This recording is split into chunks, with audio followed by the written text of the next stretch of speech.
السلام علیکم ورحمۃ اللہ وبرکاتہ۔ مسائل، فضائل اور دین کی ضروری معلومات کے لیے ہمارے آسان دین چینل کو وزٹ اور سبسکرائب کریں، لنک ڈسکرپشن میں موجود ہے۔ السلام علیکم دوستو، کیسے ہو؟ امید ہے کہ سب خیریت سے ہوں گے۔ اللہ آپ لوگوں کو ایسے ہی خوش رکھے۔ سب سے پہلے تو اس مبارک مہینے یعنی رمضان المبارک کی آپ سب کو بہت بہت مبارکباد۔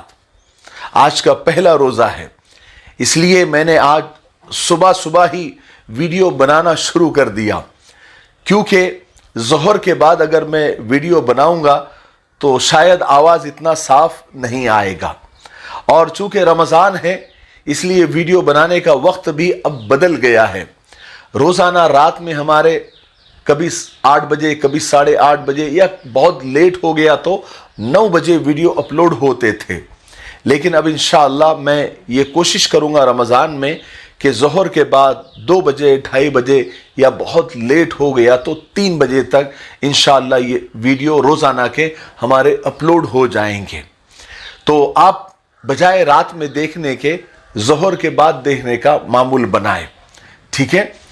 اور میں آپ کو یہ بتانا چاہتا ہوں اپنی بات شروع کرتے ہوئے کہ رمضان کا یہ مہینہ صبر کا ہے، مشقت کا ہے، اور مشقت پر صبر کرنے کا ہے۔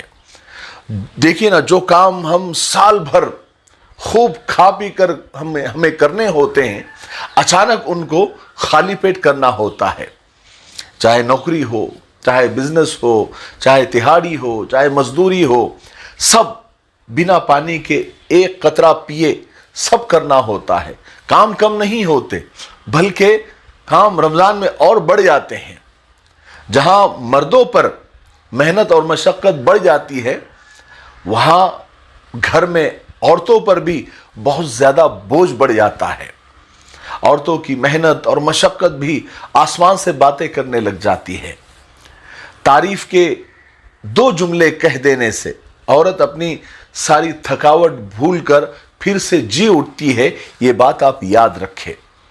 دیکھیے، عورتوں کے کام بہت بڑھ جاتے ہیں رمضان کے مہینے میں۔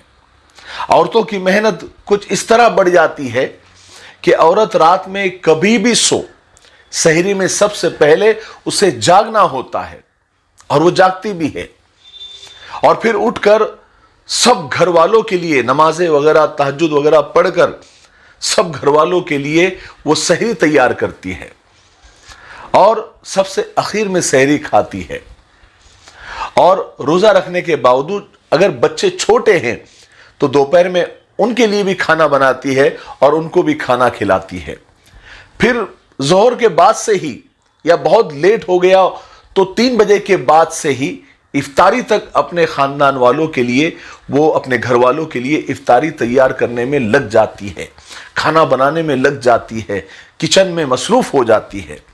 چاہے چاول ہو، پالک ہو، گوشت ہو، چٹنی ہو، بریانی ہو، دالچا ہو، کباب ہو، وغیرہ وغیرہ، ساری چیزیں تیاری کرنے میں وہ لگ جاتی ہے۔ اور پھر رمضان میں اسے یہ ڈر بھی رہتا ہے کہ پتہ نہیں کیسا پکا ہوگا، نمک زیادہ ہے یا کم، کیونکہ روزے کی وجہ سے وہ چکھ بھی نہیں سکتی۔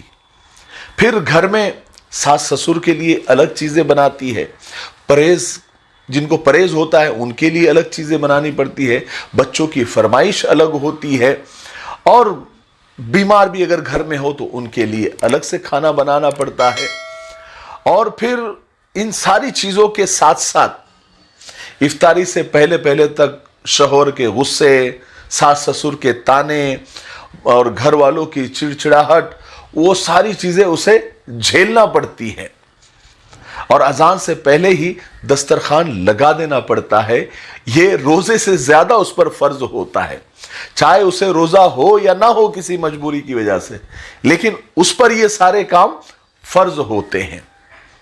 اب سوچئے، تعریف کے 2 جملے تو دور کی بات، 8-10 روٹیاں کھانے کے بعد، ایک ٹھنڈا گلاس شربت یا روح افزا پینے کے بعد، اور دانت میں کاڑی کرتے ہوئے اور ڈکار لیتے ہوئے گھر والے یہ کہتے ہیں ذرا نمک کم تھا، ٹھنڈا اتنا خاص نہیں تھا،